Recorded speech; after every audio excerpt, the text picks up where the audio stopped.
বাবার পরিচয় দিয়ে নাজাত পাবে না, সন্তানের পরিচয় দিয়ে বাবা নাজাত পাবে না, বংশ দিয়ে নাজাত পাবে না। বাবার পরিচয় দিয়ে যদি জান্নাত পাওয়া যেত, নূহ আলাইহিস সালামের ছেলে কেনান জান্নাত পেয়ে যেত। ছেলের পরিচয় দিয়ে যদি জান্নাত মিলত, আজরের ছেলে হলো ইব্রাহিম আলাইহিস সালাম, আজর জান্নাত পেয়ে যেত। বংশের পরিচয় দিয়ে যদি জান্নাত পাওয়া যেত, আবু লাহাব জান্নাত পেয়ে যেত, আবু তালেব জান্নাত পেয়ে যেত। প্রমাণ হয়ে গেল বংশগত পিতার পরিচয়, মায়ের পরিচয়, বংশের পরিচয় দিয়া জান্নাত মিলবে না। জান্নাত মিলবে কি দিয়া? ইন্না আকরামাকুম ইনদাল্লাহি আতকাকুম, তোমাদের ভিতরে আমার কাছে সম্মানিত ব্যক্তি সেই, তোমাদের মধ্যে আমার কাছে সম্মানিত ব্যক্তি সেই, দামি ব্যক্তি সেই, যে আমি আল্লাহ আমাকে সবচাইতে বেশি সম্মান করে, ভয় করে। জোরে বলি সুবহানাল্লাহ। অর্থাৎ তাকওয়া অবলম্বন করবে যে তার দামটা হচ্ছে আল্লাহর কাছে সবচাইতে বেশি। আমরা কাকে ভয় করব বলেন তো? আসতে বলবেন না, কাকে ভয় করব? আল্লাহকে ভয় করব, আল্লাহকে মেনে চলবো, আল্লাহর হুকুমকে সঙ্গে সঙ্গে ফলো করে ফেলবো। জীবনের এক জায়গায় না, সব জায়গায়, সব জায়গায়। সম্মানিত ভাইয়েরা, সম্মানিত বন্ধুগণ, তাকওয়ার গুণগুলো কি আল্লাহ পাক কোরআন খোলার সঙ্গে সঙ্গে বলে দিয়েছেন। যারা পারেন ঠোঁট মিলে আমার সঙ্গে বলুন, হুদাল্লিল মুত্তাকিন আল্লাযীনা ইউমিনুনা বিল গায়বি ওয়া ইউকিমুনাস সালাতা ওয়া মিম্মা রাযাকনাহুম ইউনফিকুন والذين يؤمنون بما أنزل إليك وما أنزل من قبلك وبالآخرة هم يوقنون أولئك على هدى من ربهم وأولئك هم المفلحون جربون الله أكبر মুত্তাকি কারা? আল্লাযীনা, যারা অদৃশ্যকে বিশ্বাস করেছে। নাম্বার 2 হলো নামাজ কায়েম যারা করেছে। আমি যে রিজিক দিয়েছি তা থেকে আল্লাহর পথে যারা ব্যয় করেছে।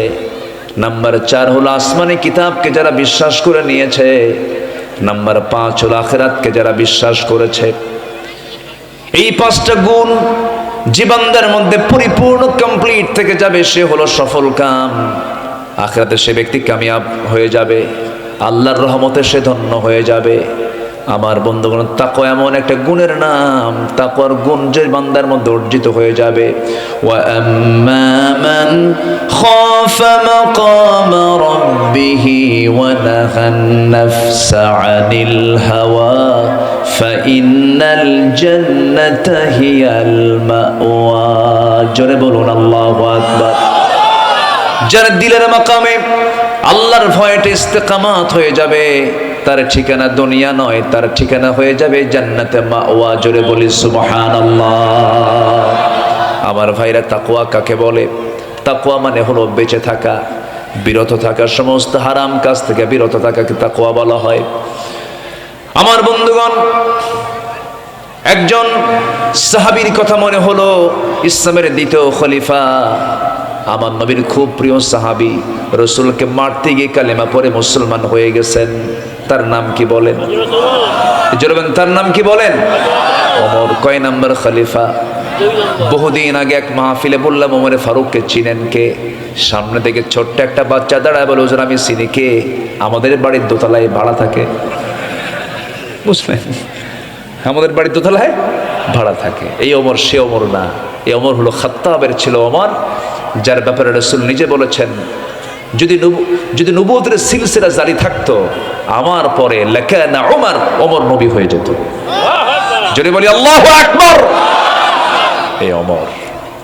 তাকওয়া কাকে বলে একটু এক্সাম্পল দিয়ে সামনের দিকে এগোবো।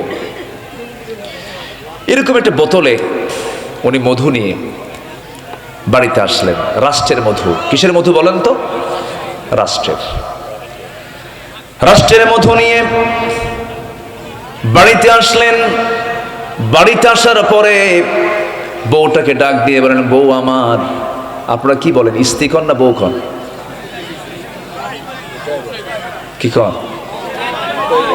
বউ কন তো নাকি? বউটা সহজ, স্ত্রী বহু গ্রামার খাটান লাগে, তাই না? আচ্ছা, সাইয়েদনা ওমর ফারুক রাদিয়াল্লাহু আনহু তার স্ত্রীকে ডাক দিয়ে বলছেন, আমার স্ত্রী এদিকে আসো, এই যে মধুর বোতল রাষ্ট্রের পক্ষ থেকে পেয়েছি, সমান 5টা ভাগ করতে হবে, আমাদের একটা ভাগ আর বাকি 4 প্রতিবেশীর ঘরে 4 ভাগ দিয়ে আসবা। মধুটা হস্তান্তর করলেন।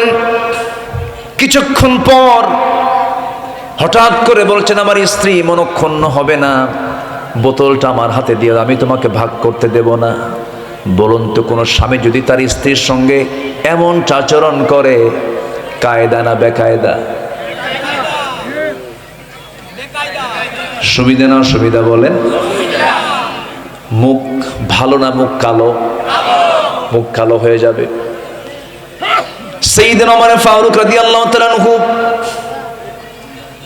মধুটা হাতের মধ্যে নিলেন, স্ত্রীর মুখটা কালো হয়ে গেল। মধুগুলো নিয়ে প্রতিবেশীর ঘরে চলে গিয়ে বলছেন, প্রতিবেশী শোনো, এই যে মধুর বোতল দিলাম, সমান 5 ভাগে ভাগ করে একটা ভাগ আমারে দিয়ে দাও, তুমি একটা ভাগ নাও, বাকি 3 ভাগ সবাই 3 জনকে দিয়ে দাও। তার অংশের মধু নিয়ে স্ত্রী ঘরে ঢুকলেন।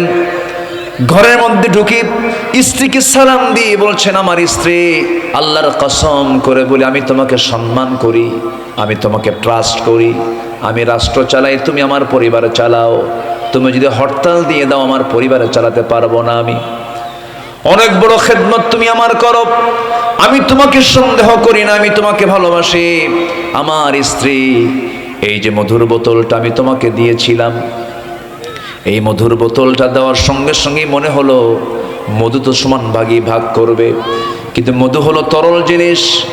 এই মধু তরল জিনিস হওয়ার কারণে যখন মাপতে যাবে, কিছু মধু 1 ফোঁটা হোক 2 ফোঁটা হোক, সেই মধু তোমার হাতের সঙ্গে লেগে যাবে। এতটুকুন মধু, 1 ফোঁটা 2 ফোঁটা মধু আমাদের ভাগে বেশি আসুক এটা চাই নাই মনে করে মধু ভাগের দায়িত্ব আমি অন্যজনকে কাঁধে দিয়ে দিয়েছি। এটার নাম কি বলেন? এটার নাম কি? তাকওয়া। খেজুর নিয়েছেন ওমরে ফারুকের ছেলে, ছোট্ট ছেলে, খেজুরের খাজানা থেকে কার্টুন থেকে একটা খেজুর মুখের মধ্যে নিয়ে নিয়েছে। ওমরে ফারুক রাদিয়াল্লাহু আনহু করলেন কি, মুখের মধ্যে নখ ঢুকায়া দিলেন। নখ ঢুকায়া দিয়া খেজুরগুলো টান মেরে বের করে বলছেন, মায়ের সন্তান, মায়ের কোলে যা। মায়ের কাছে চলে গেছে। সন্তান হাউমাউ করে কান্দে আর বলে, বাবা আমার মুখ থেকে খেজুরগুলো কেমনে বের করে নিল। মার মনটা খারাপ হয়ে গেল। ভিতরে আসেন ওমর, বইয়ের মন খারাপ, কি হয়েছে আমার স্ত্রী, কি হয়েছে তোমার, একটু দয়া মায়া নাই? বাচ্চা না হয় একটা খেজুর মুখে দিয়েছে, যদিও রাষ্ট্রের খেজুর, কিন্তু এই খেজুর তো আমরা আমাদের অংশে পাবো, যে অংশে যে খেজুরগুলো পাবো সেখান থেকে একটা খেজুর না হয় কমই নিতাম, ঝামেলা শেষ হয়ে যেত। ওমরে ফারুক বলছেন, আমার স্ত্রী, আমরা যে অংশে খেজুরগুলো পেতাম সেই অংশের ভিতরে যে খেজুরটা মুখে নিয়েছে সেই খেজুরটাই যে পাবো তার গ্যারান্টি কি? এটা আমার গ্যারান্টি না। এই জন্য মাপ হওয়ার আগে, বন্টন হওয়ার আগে কোনো সম্পদ রাষ্ট্রের অন্য কেউ দখল করতে পারবে না। এটার নাম কি বলেন? এটার নাম কি বলেন? এক ফকির,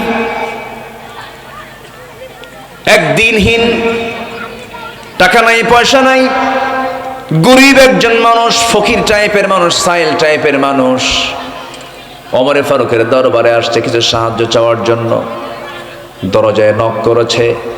দরজায় নক করার সঙ্গে সঙ্গে দরজা কেউ খোলে না।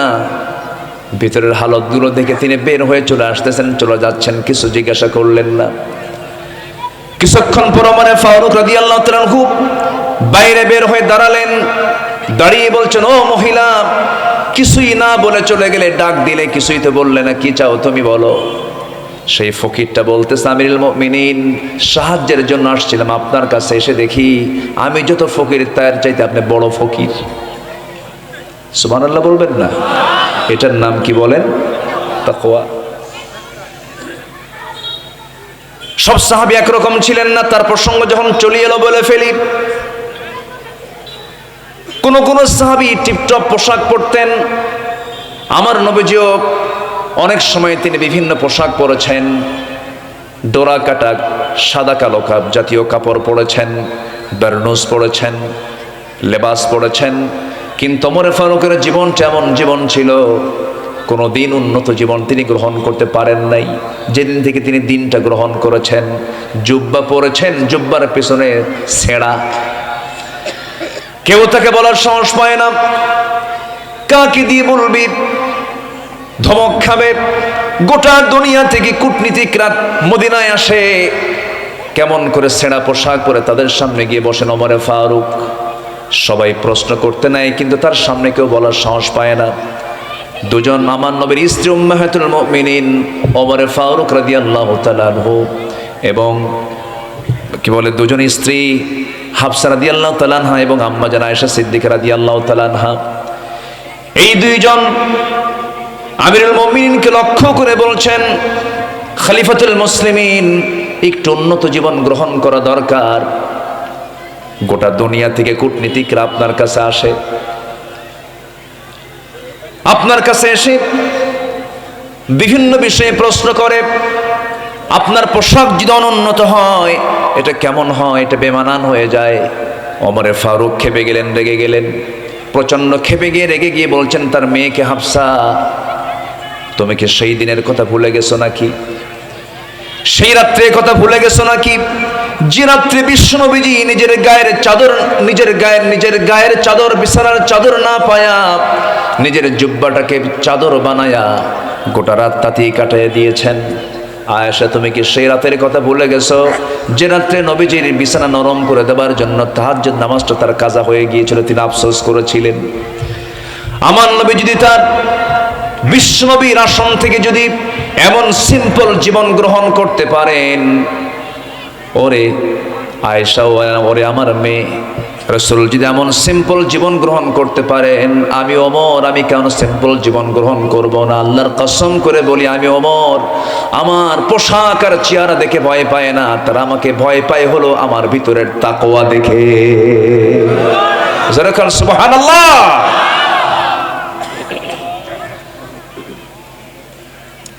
জনগণকে দেখতে বের হয়েছেন রাতের আধারে,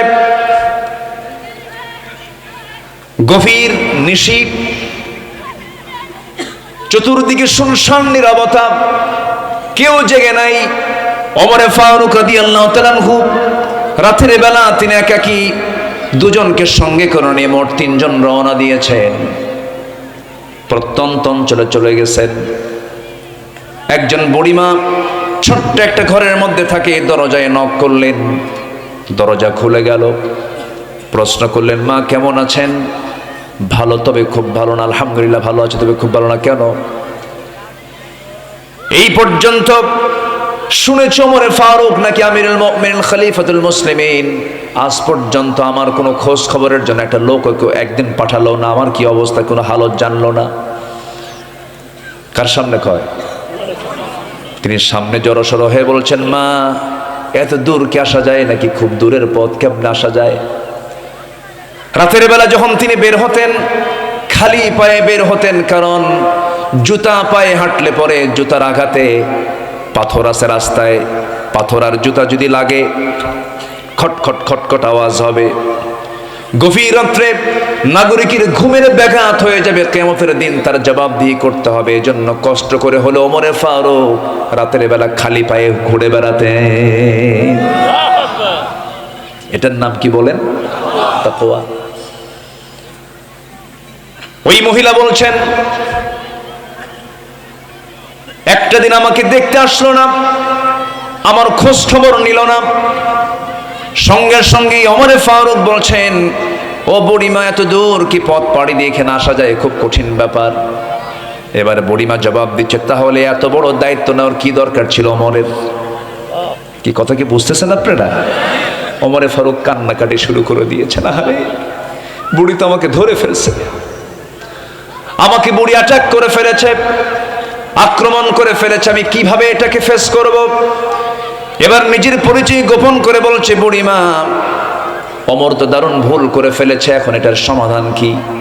কিছু টাকা পয়সা দিয়ে দিই। কি দেই? কিছু টাকা পয়সা, কিছু দিনার দিয়ে দেই। মহিলা বলছে, কত দিবা? 25 দিনার দিয়ে দিই। হ্যাঁ 25 দিনার। হঠাৎ করে ওমর ফারুক ডাক দিচ্ছেন, আলী এদিকে আসো। সাইয়েদনা আলী ওপার প্রান্ত থেকে বলছেন, আমিরুল মুমিনিন ওমর ফারুক আসতেছি। এই কথা যখন ওই মহিলার কানে চলে গেছে, জিহ্বায় কামড় মেরে ভাবতেছে, আরে সামনে এটাই তো ওমর, আমি কি করলাম? এটা জড়সড় হয়ে গেছেন। ওমরে ফারুককে লক্ষ্য করে বলছেন, আমি মাফ চাই, আমি ভুল করেছি, আমারে মাফ করে দেন। তিনি বলছেন, না রে মা, আপনার ভুল নয়, এটা আমার সম্পূর্ণ আমার নিজের ভুল। আমি কেন আপনাকে দেখতে আসি নাই? সঙ্গে সঙ্গে ওমরে ফারুক রাদিয়াল্লাহু তাআলা আনহু নিজের জামা ছিঁড়লেন, নিজের জামা ছিঁড়ে ফেলে সেই জামাটা দিয়া বুড়ির সামনে ধরে বলছেন, এই যে কলম, আপনি লিখে দেন। 25 দিনারের বিনিময়ে সমস্ত অভিযোগ রহিত করা হলো, আমি উড্র করে উঠায় নিলাম। আমি আপনার প্রতি কোনো অভিযোগ রাখলাম না, আমি আপনাকে ক্ষমা করে দিয়েছি, এটা আপনি আমাকে লিখে দেন। যখন লিখে দেওয়া হলো, সেই লিখিত অংশটুকু ভাঁজ করে নিয়ে সোজা বাড়িতে চলে গেলেন।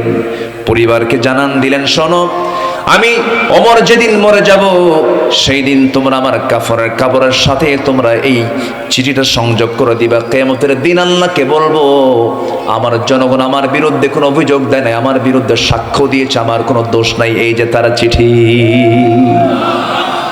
এটার নাম কি বলেন? জোরে এটার নাম কি বলেন? তাকওয়া। আমার বন্ধুগণ, এই দুনিয়াতে আল্লাহর রহমত পাওয়ার জন্য 5টা কাজ আছে, 5টা উপায় আছে। এর মধ্যে 1 নাম্বার কেবল বলা শুরু করেছি, তাকওয়া। আল্লাহ রাব্বুল আলামিন বান্দাকে তাকওয়ার ব্যাপারে বহু জায়গায় বলেছেন। আল্লাহ রাব্বুল আলামিন এক জায়গায় বলছেন, ইত্তাকুল্লাহা হাক্কা তুকাতিহি ওয়া লা তামুতুন্না ইল্লা ওয়া আনতুম মুসলিমুন। জোরে বলুন আল্লাহু আকবার। আল্লাহকে ভয় করার মতো ভয় করো, যেমন করে ভয় করা উচিত তেমন করেই ভয় করো। আমার বন্ধুগণ, সাহাবে কেরামদের ভিতরে ভয় সৃষ্টি হলো, মনে আল্লাহ বুঝে আমাদের ভয়কে কবুল করেন নাই। ইত্তাকুল্লাহা মাস্তাতা'তুম, সামর্থ্য অনুযায়ী ভয় করো। সাহাবেদের ভিতরে দিলে কিছু পানি চলে আসলো। আমার বন্ধুগণ, কোন বান্দার মধ্যে যদি শুধু জবাবদিহিতার ভয় থাকে, যে আল্লাহর সামনে জবাবদিহি করা লাগবে, জবাব দিতে হবে, আল্লাহর কসম ওই বান্দার দ্বারা কখনো একটা হারাম কাজ সংগঠিত হতে পারে না। ঘোড়া 4টাই, ঘোড়ার পা 4টে অকেজ হয়ে পড়ে গেছে, এ তো রাগী মানুষ। ঘোড়া থুই দৌড় মেরে এসে ঘোড়াওয়ালাকে বলছেন, ঘোড়া বিক্রেতাকে বলছেন, ঘোড়া বিক্রেতা কি ঘোড়া দিলে? বাড়িতেই নিতে পারলাম না, 4টা পা অকেজ হয়ে গেছে, ঘোড়া ফেরত দাও, ফেরত নাও, টাকা দাও। ঘোড়া বিক্রেতা মুচকি হাসি মেরে বলে, আমি আপনাকে যখন ঘোড়া দিলাম সুস্থ না অসুস্থ? সুস্থ। এখন কি হয়েছে? অসুস্থ। ঘোড়া আমি ফেরত নেব না। ওমর ফারুক বলছেন, না, ঘোড়া ফেরত নিতেই হবে তোমার। না, ঠিক আছে, আপনার যুক্তিতে আপনি ঠিক হতে পারেন, আমার যুক্তিতে আমি ঠিক। এই দুই ঠিক, এটাকে ফয়সালা দেবার জন্য আমিও পারবো না, আপনিও পারবেন না, চলেন আদালতে যাই। সাধারণ একজন ঘোড়া বিক্রেতা খলিফাতুল মুসলিমিনকে কি দেখায়? কি দেখায়? আদালত। এটার নাম কি? যেরকম তাকওয়া।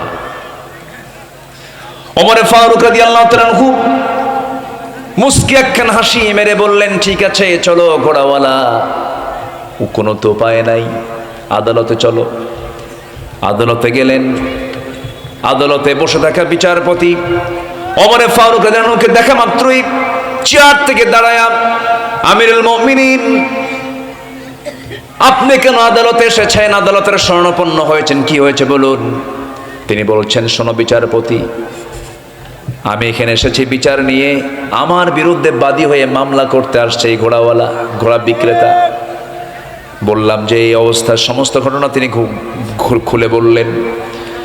ঘোড়া বিক্রেতাও সব ঘটনা খুলে বলল। কিছুক্ষণ পর মুস্কি হাসি মেরে বিচারপতির চেয়ারে বিচারপতি বসে মুস্কি হাসি মেরে বলছেন, বিচারপতি আমিরুল মুমিনিন, আল্লাহর কসম করে বলি, কোনো দিন ব্যক্তির চেহারা দেখে রায় দেয় নাই, বিচার করি নাই। আজকের বিচারের রায় আপনি অমর, আপনার সম্পূর্ণ বিরুদ্ধে চলে গেছে। সুবহানাল্লাহ বলবেন না? একটু বুঝায় দেন। তিনি বলছেন, আমিরুল মুমিনিন, আমি আপনি কথা বলছি, এই কথা বলা শেষ করে বাড়ি পর্যন্ত ফিরতে পারবো এমন কোনো গ্যারান্টি আছে নাকি? না। জীবন যার নাম তার কোনো গ্যারান্টি নেই, অসুস্থ যে কোনো মুহূর্তে হতে পারে। কেনা বেচার চুক্তি শেষ, লাভ লস আপনাকে বহন করতে হবে, আপনাকে ওই অকেজো ঘোড়া নিয়ে বাড়ি যেতে হবে। চলে গেলেন বাড়িতে, মুস্কি হাসি মেরে চলে গেলেন। পরের দিন খলিফাতুল মুসলিমিন কেন্দ্রীয় মজলিসে শুরার বৈঠকে সবাইকে ডাক দিয়ে বললেন, শোনো, একজন বিচারককে পেলাম, কাজীকে পেলাম, খুব সাহসী, আমি ওমর আমার বিরুদ্ধেও রায় দেয়, আমি ওমর আমার বিরুদ্ধেও রায় দেয়, খুব পরহেজগার, ভালো তাকওয়াবান মুত্তাকি মানুষ। ওকে আমরা আঞ্চলিক বিচারপতি না বানায়া কাজী শুরাই আল হারিস আল কিন্দি রাহিমাহুল্লাহ, শতাধিক বছর বয়স তার হয়েছিল, দুইজন খলিফার বিরুদ্ধে তিনি রায় দিয়েছেন, আরেকজন সাইয়েদনা আলীর বিরুদ্ধে তিনি রায় দিয়েছিলেন। ওমর ফারুক করলেন কি, আঞ্চলিক বিচারপতির জায়গা থেকে তাকে সে জাতীয় বিচারপতির চেয়ারে বসায়া দিয়েছেন, তাকওয়ার গুণে গুণান্বিত হওয়ার কারণে। যেরকম সুবহানাল্লাহ। আমার ভাইরা, সাইয়েদনা আলী তিনি তার লৌহ বর্ম হারিয়ে ফেলেছেন। লৌহ বর্ম হারিয়ে ফেললে পরে তিনি একদিন হঠাৎ করে দেখেন একটা ইহুদির কাছে সেই লৌহ বর্ম ইহুদির হাতে চিহ্নিত লৌহ বর্ম দেখে বলেন, এই ইহুদি, এটা তো আমার। ইহুদি বলছে, না এটা আমার, না এটা আমার, না এটা আমার, চলো আমার আদালতে যা। আদালতে চলে গেছেন। আদালতে যাওয়ার পরে ওই কাজী শুরাই তিনি বলছেন, আমিরুল মুমিনিন, আপনি কেন আসছেন? এই যে আমার চিহ্নিত লৌহ বর্ম, ইহুদি এটার মালিকানা দাবি করতেছে, এটা কেমন করে সম্ভব? এটা আমার তো লৌহ বর্ম। বিচারপতি বলছেন, আপনার লৌহ বর্ম ঠিক আছে, কিন্তু এটার পক্ষে আপনি সাক্ষী হাজির করুন, সাক্ষী ছাড়া এটা তো গ্রহণযোগ্য হবে না। তিনি বলছেন, আমার ছেলে হাসান সাক্ষী, আমার ছেলে হুসাইন সাক্ষী। তিনি বললেন, বাবার পক্ষে ছেলে কখনো সাক্ষী হতে পারে না, অন্য কোনো সাক্ষী নাই, মামলা আপনার পক্ষে যাবে না, রায় আপনার পক্ষে যাবে না। ইহুদির পক্ষে রায় চলে গেল। সাইয়েদনা আলী মাথা নিচু করি কোনো কথা না বলে আদালতকে শ্রদ্ধা জানায়া আস্তে করে বের হয়ে আসলেন। কিন্তু ওই দিকে ইহুদির চোখের কোনা বেয়ে বেয়ে টপ টপ করে পানি পড়ছে আর বলছে, আহারে, এটাই তো ইসলাম, এটাই তো ইসলাম, আর দেরি করব না। আশহাদু আল্লা ইলাহা ইল্লাল্লাহু ওয়াহদাহু লা শারীকা লাহু وأشهد أن محمدا عبده ورسوله। হেদায়েতের মালিক কে? আসতে বলবেন না, কে? হেদায়েত আসে কার পক্ষ থেকে? আল্লাহর পক্ষ থেকে। আমরা কার কাছে চাবো বলেন? হেদায়েত। ইহদিনাস সিরাতাল মুস্তাকিম। রহমত লাভের জন্য 15টা উপায়, 1 নাম্বার সংক্ষিপ্ত করে বলে ফেললাম। নাম্বার 2, বলেন তো ওয়াজ কি শেষ? বলেন নুরু, ওয়াজ কি শেষ না শুরু? শুরু। এত সুন্দর মানুষ আপনারা। আল্লাহ তুমি নবাবগঞ্জ, শিবগঞ্জ এই অঞ্চলের মতো গোটা দেশকে বানিয়ে দাও। জোরে বলি আল্লাহুম্মা আমিন। আপনারা একটা মডেল, গোটা দেশবাসীর জন্য আপনারা একটা মডেল। এখানে একটা গণভিত্তি আছে ইসলামী আন্দোলনের।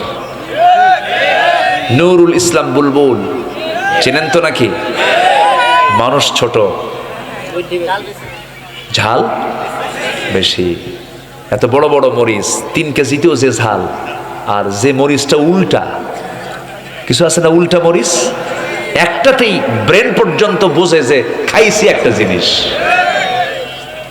আমার বুলবুল ভাই অত্যন্ত বিচক্ষণ একজন মানুষ। আল্লাহ তুমি তার সকল কার্যক্রমকে তুমি আল্লাহ কবুল করে নাও, জোরে বলি আল্লাহুম্মা আমিন। যেটা অরিজিনকে অরিজিন বলবো আমরা, যেটা ভেজাল সেটাকে ভেজাল বলবো আমরা। আবার ভালোকে ভালো বলতে শিখি, খারাপকে খারাপ বলতে শিখি, তাহলে আমরা আল্লাহওয়ালা হয়ে যাব। সম্মানিত ভাইয়েরা, রাগ করলেন নাকি আবার? নাম বললেন কেন?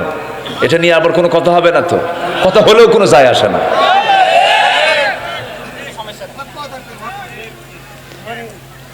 সম্মানিত ভাইয়েরা, ওই যে একটা কথা আছে না, মানে আমার দেশে তো তেল মারা লোক কম না বেশি? বেশি, খালি তেল মারে। ইমাম সাহেব মসজিদে নামাজ পড়ে, ইমাম সাহেব মসজিদে নামাজ পড়ে, মুসল্লি পিছনে নামাজ পড়ে। নতুন ইমাম একজন ঢুকেছে, উনি মাঝে মাঝে একটা আয়াত পড়ে। শায়াতটা হলো قد أفلح من تزكى وذكر اسم ربه فصلى بل تؤثرون الحياة الدنيا والآخرة خير وأبقى إن هذا لفي الصحف الأولى صحف إبراهيم وموسى। তো মসজিদের সভাপতি আর সেক্রেটারির নাম হলো ইব্রাহিম আর মুসা। তো সভাপতি এবং সেক্রেটারি খুবই খুশি, যাক আমরা এবার ভালো ইমাম পাইছি, নামাজের মধ্যে নাম ধরে দোয়া করে। কিন্তু ইমাম যে বাড়িতে খায় সেই বাড়িওয়ালার নাম হলো টুকু মিয়া। টুকু নামে কেউ থাকলে সরি, নাম কি? টুকু মিয়া। নামাজে তার নামে দোয়া হয় না, কিন্তু খেতে যান ইমাম সাহেব তার বাড়িতে। টুকু মিয়ার মুখে কোনো হাসি নাই। ইমাম সাহেব বলে, খাই আপনার ঘরে, হাসি পাই না মনে, মুখে কোনো হাসির চিত্র দেখি না, ভালো কি লাগে? ভাই টুকু, আপনি কি মন খারাপ করেছেন? কি এত কিছু বোঝেন, টুকু নাম খুঁজে পান না? ইমাম কয়, বুঝিনি এখনো। আপনি নামাজের মধ্যে ইব্রাহিম মুসা করেন, টুকু নাই, টুকু নাই।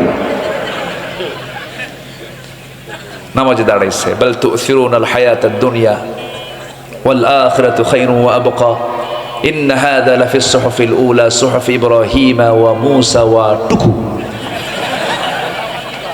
যখন বলছে টুকু, তখন মুসল্লি নামাজ শেষে ধরে ফেলছে, হুজুর পাইছেন কোথায়? ইমাম কয়, খাওয়া বন্ধ করব? আমরা আজে বাজে লোকের কোনো প্রশংসা করি না।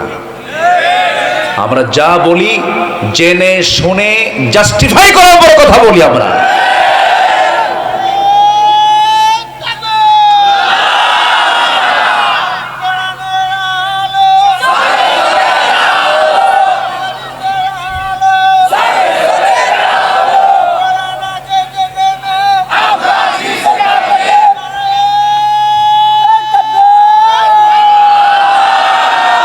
আল্লাহ কবুল করুন, জোরে বলি আমিন। আমরা ধৈর্যশীল হব। নাম্বার 2, ধৈর্য ধারণ করব আমরা। বিয়া আগে না ধৈর্য আগে? বিয়া আগে না ধৈর্য আগে? আমারে ফোন দিছে এক মহিলা, ফোন দিয়ে বলে, হুজুর আমার স্বামী সকালেও তালাক দেয়, বিকেলেও তালাক দেয়, আমি কি আসি না নাই? বুঝলেন? এরকম বদমেজাজি, মেজাজের ভারসাম্যহীন কিছু অসুস্থ মানুষ আছে না নাই? কিছু হইলে তালাক মারে, কিছু কথা হইলে তালাক শব্দ তোলে। উচিত কি জানেন? যারা তালাক বেশি মুখে আনে, বাঁশের ডাল কেলাকে কি বলে? কঞ্চি। এই কাঁচা কঞ্চি কয়েকটা বানায় একসাথে জোড়া দিয়া একটু পিছনে দেওয়া দরকার। বদমাইশ এগুলো, এই দুষ্টামিগুলো করে। তালাক দিয়া এমন তালাক দেয়, হুজুর 3 তালাক তো দেয় নাই, সেঞ্চুরি মারছি। এরপর হুজুর শাশুড়ি শুদ্ধ তালাক দিছে। এখন কি উপায়? হুজুর 2টা মেয়ে আছে, আমি কান্দি, আমি তোরে ছাড়া বাঁচবো না। হুজুর ভুল হয়ে গেছে, রাগের মাথায় দিছে। হুজুর একটা কিছু করে দেন। শরীয়ত তো হুজুর করে দেবে নাকি? অসংখ্য পরিবার স্বামী স্ত্রীর পরিচয় লালন করছে, কিন্তু জেনা হচ্ছে, জেনা হচ্ছে, জেনা হচ্ছে। শুধুমাত্র মেজাজের ভারসাম্যহীনতার কারণে, ধৈর্য ধারণ না করার কারণে। তাহলে ওটা কি ওই ব্যক্তি যে এগুলো করে ও কি রহমত পাবে না গজব পাবে? আর ধৈর্য ধরলে কি পাবে? রহমত পাবে। ধৈর্য, ধৈর্য ধারণ করার শক্তি দাও গো মেহেরবান আমায়, দাও গো মেহেরবান। বুকের ভেতর ব্যথার নদী বইছে অবিরাম, বইছে বইছে অবিরাম। ধৈর্য ধারণ করার শক্তি দাও গো মেহেরবান আমায়, দাও গো মেহেরবান। জোরে বলি আমিন। কোন নবী সফল হতে পারতেন না যদি কি না থাকতো? ধৈর্য, ধৈর্য, সবর। এটা এমন একটা গুণের নাম যে গুণ থাকলে পরে গোটা পৃথিবী জয় করা যায়, পৃথিবী জয় করা যায়। ধৈর্য, সবর, এটা বিশাল একটা যোগ্যতা। বাগান বানাতে পরিশ্রম হয়, জঙ্গল করতে গিয়ে পরিশ্রম লাগে? জঙ্গল এমনি হয়, জঙ্গল এমনি হয়, আর বাগান পরিশ্রম করতে হয়। রাগ এটা জঙ্গল, রাগ কি বলেন? রাগ কি? জঙ্গল। আর ধৈর্য কি? বাগান। ধৈর্য বাগান। আমরা ধৈর্যশীল হব, জোরে বলি ইনশাআল্লাহ। এক জায়গায় না সব জায়গায়? সব জায়গায়। মেয়েরা একটু বাঁকা প্রবণ হয়, বউরা, আল্লাহ পাক নারীকে একটু বাঁকা প্রবণ করেছেন। ওরা যা বোঝে উল্টান খুব কঠিন, সেই তালেই থাকতে হবে। 4 স্ত্রী গন্ডগোল লাগছে, নবীর সামনে এসে বলে, হুজুর আপনি সত্যি করে বলুন তো আপনি কাকে বেশি ভালোবাসেন? আমার নবীজি বললেন, এই প্রশ্নের জবাব তো আমি এখন দিতে পারবো না, আমাকে চিন্তা করে উত্তর দিতে হবে। মানে 4 জনই বলতেছে হুজুর আমাকে বেশি ভালোবাসে, রাসূল আমাকে বেশি ভালোবাসে। 4 জনকে পাঠায় দিলেন, ধমক দিলেন না, যাও বলবো কালকে। সন্ধ্যা হয়ে গেছে, 8টা খেজুর হাতের মধ্যে নিলেন, 2টা খেজুর করে প্রথম স্ত্রী আম্মা জান আয়েশার ঘরে গিয়ে বলছেন, আয়েশা আমি তোমাকে দারুণ ভালোবাসি, আই লাভ ইউ। কি আস্তে কয়? এটা বলা জায়েজ আছে না নাই? অন্যের বউ নাকি? অন্যের বউকে না নিজের বউকে? হ্যাঁ, নিজের বউকে সারাদিন কয়, কোনো সমস্যা নাই। আমার নবীজি বলেন, আয়েশা দারুণ মোহাব্বত করে তোমাকে তোমাকে এই 2টা খেজুর লুকায় লুকায় দিয়ে গেলাম, কিন্তু এই 2টা খেজুর যে তোমাকে দিলাম এই তথ্য তুমি কাউকে বলবা না, অন্য কোন স্ত্রীর কানে না যেন না যায়। 2য় স্ত্রী ঘরে গিয়ে একই কথা বললেন, 2টা খেজুর দিয়ে আসলেন। 3য় স্ত্রী ঘরে একই কথা বললেন। 4র্থ স্ত্রী ঘরে একই কথা বললেন, খেজুর 2টা দিয়ে আসলেন। বুক ভরা শানিয়া পরের দিন সকালবেলা 4 স্ত্রী নবীর সামনে চলে আসছেন আর বলছেন, হুজুর আপনি আজকে জানাতে চেয়েছেন আপনি কাকে সবচেয়ে বেশি ভালোবাসেন। রাসূল একটা মুস্কি হাসি মেরে বললেন, ও আমার স্ত্রী 4 জন, আমি তাকেই সবচাইতে বেশি ভালোবাসি গত রাত্রিতে যাকে আমি লুকায় লুকায় 2টা খেজুর দিয়ে আসছি। যা সুবহানাল্লাহ বলবেন না? রাগ করা লাগলো? আজ থেকে রাগ করা লাগলো? সুন্দর সুন্দর কথা বলা শিখবো আমরা। সুন্দর কথা জানলে পরে গোটা পৃথিবী জয় করা যায়। আল্লাহ রাব্বুল আলামিন বলেন, ওয়াকুলু লিন-নাসি হুসনা। যখন তোমরা মানুষের সঙ্গে কথা বলবে সুন্দর করে কথা বলবে, দাওয়াত যখন দেবে সুন্দর করে দাওয়াত দেবে, সকালে বলবে বিকালে বলবে, ধৈর্য ধরে তাকে বারবার দাওয়াত দেবে। আমার রাসূল আবু জেহেলকে 1000-12 বেশি বার দাওয়াত দিয়েছেন, বিরক্ত হয়েছেন নাকি? ধৈর্যের পিরামিড হতে হবে। এক একজন নবী ধৈর্যের পিরামিড ছিলেন। একজন নবী, যে নবীর ভিতরে একটু রাগ বেশি ছিল, মেজাজটা বেশি ছিল, সে নবীর নামটা কি বলুন? সরে এত জোরে বললেন, সব তো ওয়াজ জানে দেখতেছে, মাশাআল্লাহ বলি আলহামদুলিল্লাহ। খুব রাগ ছিল, প্রচন্ড মেজাজে ছিলেন তিনি। খেপে গেলে তাফসীর আসছে তার চুলগুলো খাড়া হয়ে টুপি ভেদ করে চলে যেত, এত রাগ। থাপ্পড় মারা ছিল তার অভ্যাস। প্রথম থাপ্পড় খাইছে কে বলেন? কে খাইছে? ফেরাউন। 2 বছর বয়সে থাপ্পড় খায় শীত হয়ে পড়ছে। ফেরাউন গোত্রের একটা লোক বারবার বেয়াদবি করছে, তিনি বারবার তাকে বোঝানোর চেষ্টা করছেন, বোঝে না। তো বোঝে না বলেই মারছেন এক থাপ্পড় খায়া শাসন করার নিয়তে মারলেন। থাপ্পড় মারাও সারা, মরে যাওয়া সারা। এখন আল্লাহকে বলে, আল্লাহ এটা কোন ঘটনা ঘটায় দিলা তুমি? আমি থাপ্পড় মারলাম ওকে শাসন করার জন্য, ও গেছে মইরা, দোষ আমার না, মার্ডার কেসের আসামি তুমি আল্লাহ নিজে। কি কথা কি বুঝতেছেন? মুসা কালিমুল্লাহ যাকে বলা হয়, আল্লাহ বললেন শোনো, প্যাসপুস বাদ দিয়ে দেশ ছাড়ো, তোমার বিরুদ্ধে হত্যার হুলিয়া জারি হয়েছে, তুমি এখন যাও। থাকতে পারলেন না, খুব রাগ তো। আল্লাহ পাক রাগটাকে দমায় নিয়ে আসতেছেন, সবর ধৈর্য নিয়ে আসো। চলে গেলেন,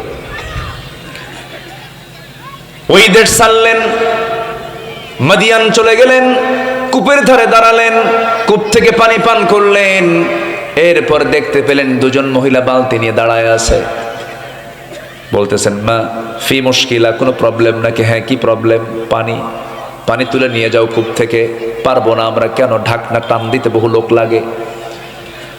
মুসা আলাইহিস সালাম মনে মনে ভাবলেন, বেচারি মহিলা, অসহায় মানুষ, সন্ধ্যার পরে কষ্ট হবে, সাহায্যের জন্য আগায় গেলেন। বললেন, বালতিটা দিয়ে দাও। বালতি হাতের মধ্যে নিলেন, উপরে ঢাকনা টান দিতে 7 থেকে 8 জন লোকের প্রয়োজন হয়।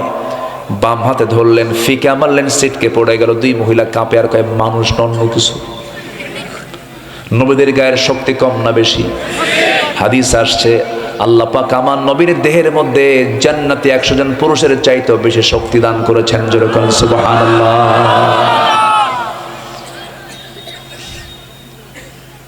বালতি ভরায় পানি দিয়ে বললেন, যাও, চলে যাও। নিয়ে চলে গেছে বাড়িতে। বুড়ো বাপ বলছে, আমার কলিজার টুকরা সন্তান আজকে এত তাড়াতাড়ি আসলে কেমনে? বলছে, আব্বা, কূপের ধারে একজন যুবককে দেখলাম, কফিজুন আজিজ, খুব শক্তিশালী যুবক। ঢাকনা হাত দিল আর সিটকে পড়ে গেল। বুড়া বাপ বলছে, কলিজার টুকরা মেয়ে, আমার বড় মেয়ে, তুমি আগামীকালকে যাবে, ওই যুবককে আমার পক্ষ থেকে সালাম দেবে এবং আমাকে আমার ব্যাপারে এই কথা জানিয়ে দিবে, সে যেন আমার কথা যেন না ফেলে দেয়। আমি তাকে আমার বাড়িতে দাওয়াত করলাম, আমার সঙ্গে যেন পরিচিত হয়ে যায়। যাও, চলে যাও। পরের দিন চলে গেছে, গিয়ে বলছে, আব্বা আপনাকে সালাম জানিয়েছেন। আবু না শাইখুন কাবীর, বুড়া মানুষ, চামড়াগুলো কুঁচকে গেছে, চলতে পারেন না, হাঁটতে পারেন না, আমাদের বাড়িতে আপনাকে আসতে হবে। মুসা আলাইহিস সালাম মনে মনে ভাবলেন, দূর দেশ, নতুন দেশ, কেউ চিনি না, রাস্তাঘাটও চিনি না, মানুষজন চিনি না, ভালোই তো হলো, ভালোই তো মিলে গেল। কিন্তু বলছে, ও মহিলা, আমি যাবো কেমনে? বাড়ি তো চিনি না। মহিলা বলছে, টেনশন করার দরকার না, আমি সামনে সামনে চলবো, আপনি আমাকে ফলো করে পিছে পিছে আসবেন। মুসা বলছেন, মহিলা, তুমি আমাকে বুঝতে ভুল করেছো, আমি তেমন পুরুষ নই যে পুরুষ মহিলার পিছে পিছে হাঁটবে। দেখছেন? সুবহানাল্লাহ বলবেন না? আমি মহিলার পিছে পিছে হাঁটার মানুষ না, কারণ আমার চোখের গুনাহ হোক, আমি এটা চাই না। আমি সামনে সামনে চলবো, তুমি নারী আমার পিছে পিছে চলবে। ইমামরা পিছে থাকবে না, সামনে থাকবে? বলেন তো, ইমাম নারী জাত না পুরুষ জাত? বলেন, ইমাম হবে পুরুষ জাত না নারী জাত? অতএব পুরুষ চলবে পিছনে না সামনে? আজ পর্যন্ত ম্যাক্সিমাম টাইমে দেশের মানুষ চলেছে পুরুষের পিছনের সামনে, পুরুষের পিছনে না নারীর পিছনে। আর যেন ভুল না হয়, রাজি আছেন তো ইনশাআল্লাহ? মুসা আলাইহিস সালাতু ওয়াস সালাম এবার বলেন, আমি পিছে পিছে থাকবো না, আমি সামনেই চলে যাব। ও মহিলা, বেশি কথা বলতে পারবে না, তুমিও একজন পরনারী, আমি একজন পরপুরুষ, বেশি কথা বলা যাবে না, প্যাঁচ লেগে যাবে। শুধু 2টা শব্দ আমি তোমাকে বলার পারমিশন দিলাম, সেটা হলো, যদি ভুল করি বামে যাই তখন বলতে হবে ডান, আর ভুল করে যদি ডানে চলে যাই বলতে হবে বাম। ডান বাম। মুসা আলাইহিস সালাম পৌঁছে গেছেন বাড়িতে। বৃদ্ধ লোকটার সাথে দেখা হলো, সালাম বিনিময় হয়ে গেল, করমর্দন হলো, মুআনাকা হয়ে গেল। এবার বৃদ্ধ লোকটা বলছেন, যুবক, তোমার নাম তো মুসা, তিনি এখন থমকে দাঁড়ালেন, এত দূর কষ্ট করে আসলাম, আমার নামটা জানলো কেমনে? এবার বৃদ্ধ লোকটা বলছেন, কি চিন্তা করো মুসা, আপনি আমার চিনলেন কেমনে? শুধু নাম জানি না, কামও জানে কি? থাপ্পড় মারছো, মানুষ মরে গেছে, এরপরে আসছো। এই কথা শোনার সঙ্গে সঙ্গে আরো জড়সড় হয়ে গেলেন, না জানি আমি আটকা পড়ে গেলাম। এবার বৃদ্ধ লোকটা বলছেন, ও মুসা, তুমি যার সামনে দাঁড়িয়ে দাঁড়িয়ে কথা বলো, যদিও তুমি সিম্পল বুড়োর কাতারের বুড়া মনে করতেছ, আমি সেই বুড়া নই। আমি হলাম এই মাদিয়ানবাসীর জন্য মহান রব্বুল আলামিন যাকে পয়গম্বর করে পাঠিয়েছেন, আমি হলাম আল্লাহর নবী শুআয়ব আলাইহিস সালাতু ওয়াস সালাম। ওয়া ইলা মাদিয়ানা আখাহুম শুআয়বা, জোরে বলুন আল্লাহু আকবার। আমি হলাম আল্লাহর নবী শুআয়ব। খুব খুশি হয়ে গেলেন। এবার বলছেন, ও মুসা, আমি তোমার সাথে আমার দুইটা মেয়ের যে কোনো একটা মেয়েকে বিয়ে দেব। দারুণ খুশি হয়ে গেলেন। বিয়ে কি করবা নাকি এখনই? কি এখনই বিয়ে করব? না, এখন বিয়ে করা যাবে কেন? তোমার রেকর্ড ভালো না, থাপ্পড় মারলে মানুষ মরে। খুব রাগ তোমার ভিতরে, রাগ তোমার কমতে হবে। অতএব তুমি কি করবে? এই আমার বাড়ির ছাগলগুলো আছে, এই ছাগলগুলো তোমাকে 8 বছর চালাতে হবে। 10 বছর করলে আরো ভালো হয়। 8 বছর অনার্স কোর্স, আর 10 বছর হলে পরে মাস্টার্স কোর্স হয়ে যাবে। ছাগলগুলো চড়াতে হবে তোমার। পৃথিবীতে যত প্রাণী আছে, সবচেয়ে শান্ত ভদ্র স্বভাবের প্রাণীর নাম হলো ছাগল। ছাগল সবচেয়ে শান্ত না? ছাগল এমন বেসুদ একটা প্রাণী, এত বেকা তেড়া। একবার যদি ছাগল সামনের দুটো পা দিয়ে যদি একবার মাটিতে ব্রেক মারে, দড়ি ছিঁড়ে শনির মধ্যে দৌড় মারবে, কিন্তু ছাগল নড়বে না। সেই ছাগল পালার দায়িত্ব দেওয়া হলো এই আল্লাহর পয়গম্বর মুসাকে। মোট 8-10 বছর। 10 বছর ছাগল পালন শেষ করে শেষ দিন যেদিন তিনি ছাগলগুলো নিয়ে মাঠ থেকে নিয়ে চলে যাচ্ছেন, ছাগল পালকে নিয়ে যাচ্ছেন, একটা ছাগল সেই জায়গা থেকে একাকী পাল থেকে মারল দৌড়। যখন দৌড় মেরেছে, দৌড় মারার সঙ্গে সঙ্গেই আল্লাহর পয়গম্বর মুসা দৌড় মেরেছেন, পিছে পিছে চলে গেলেন, ছাগলটাকে ধরে ফেললেন। এক পর্যায়ে গিয়ে ঘেমে গেলেন তিনি, ছাগলটাও ঘেমে গেছে, ছাগলটা থরথর করে কাঁপতেছে, চোখে মুখে ভয়ের ছাপ। এমন রাগ উঠে গেছে আল্লাহর নবীর, দুই হাতের মধ্যে ধরে খাড়া করেছেন, এক আছাড়ি তাকে মেরে ফেলবেন। কিন্তু লক্ষ্য করে দেখেন, লোমকূপ থেকে ঘামগুলো ঝরে ঝরে পড়তেছে, ছাগলটা কাঁপতেছে, গোটা শরীরে কাঁপে। দুই হাত থেকে ছেড়ে দিয়া বুকের সঙ্গে আলিঙ্গন করে বলছেন, ছাগল তোরে মাইরা লাভ কি? তুই তো ছাগল, মেরে কোনো লাভ নাই, ধৈর্য চলে আসছে। আল্লাহ বলছেন, মুসা রাগ কমে গেছে, তোমারে নবুয়ত দিয়ে দিলাম। যেরকম সুবহানাল্লাহ। ধৈর্য আছে যার বিজয় আছে, তার রহমত আছে, তার সে আল্লাহর রহমত পাবে। আল্লাহ রাব্বুল আলামিন বলেন, وأطيعوا الله ورسوله ولا تنازعوا فتفشلوا وتذهب ريحكم واصبروا إن الله مع الصابرين। সূরাতুল আনফাল আয়াত নম্বর 46। ধৈর্যের সঙ্গে আল্লাহর সম্পর্ক আছে। ধৈর্য আছে যার, আল্লাহর সঙ্গে সম্পর্ক আছে তার। ধৈর্য নাই যার, আল্লাহর সঙ্গে সম্পর্ক নাই তার। আল্লাহর রহমত পেতে হলে কয়টা উপায় লাগবে বলেন? 15টা। বলেন কয়টা? 1 নম্বর হলো তাকওয়া, নাম্বার 2 হলো ধৈর্য, নাম্বার 3 হলো ইবাদতে মনোনিবেশ দেওয়া, ইবাদতে মনোযোগী হওয়া, অত্যন্ত গুরুত্ব দিয়ে ইবাদতে মনোযোগী হওয়া। ওয়ামা উমিরু ইল্লা লিয়াবুদুল্লাহা মুখলিসিনা লাহুদ্দিন حنفاء ويقيموا الصلاة ويؤتوا الزكاة وذلك دين القيمة। জোরে বলুন আল্লাহু আকবার। নামাজের মধ্যে মন থাকার দরকার আছে না নাই? খাশিউন হতে হবে, নামাজে মনোযোগ থাকতে হবে। মনোযোগের নামাজি ছিলেন। সাইয়েদনা আলীর কথা মনে হয়ে গেল, যুদ্ধের ময়দানে যুদ্ধ করতে গিয়ে পায়ের মধ্যে তীর ঢুকেছে, সেই তীরটা কেউ বের করতে পারে না। হাত দিলেই তীর হাওমাও করে কান্দেন, উয়া করেন, কেউ তার পা থেকে তীরটা বের করতে পারছে না। পরামর্শ চাওয়া হলো রাসূল থেকে, আমার রাসূল বলছেন, শোনো আমার সাহাবীরা, আমার আলী নামাজের মধ্যে তার কেমন মনোযোগ আমি রাসূল জানি। তোমরা আমার আলী যখন নামাজে দাঁড়াবে সেই সময় তোমরা তার পা থেকে টান মেরে তীরটা বের করে নিবা। সাইয়েদনা আলী নামাজে দাঁড়াইছেন, তার পা থেকে তীরটা টান মারা হচ্ছিল। কিতাবে আসে চামড়াগুলো খুলে খুলে আসতেছে, রক্তগুলো গড়ে গড়ে পড়ছে, গোশতগুলো ছিঁড়ে ছিঁড়ে আসতেছে। নামাজের মধ্যে সাহাবীরা তার পা থেকে টান মেরে তীরটা বের করলেন। এত বড় ক্ষত করে তার পা থেকে তীরটা বের করা হলো, নামাজের মধ্যে বিন্দু পরিমাণ আলীর মুখ থেকে কোনো আওয়াজ বের হয় নাই। নামাজ শেষ করেছেন, বললেন, আমার পা থেকে কে তীরটা বের করে নিল? কোন সময় তীরটা বের করে নিল? নামাজের সময়। আলী বলছেন, আল্লাহর নামের কসম করে বলি, আমি আলী চুল পরিমাণ কোনো টের পাই নাই। জোরে কোন সুবহানাল্লাহ।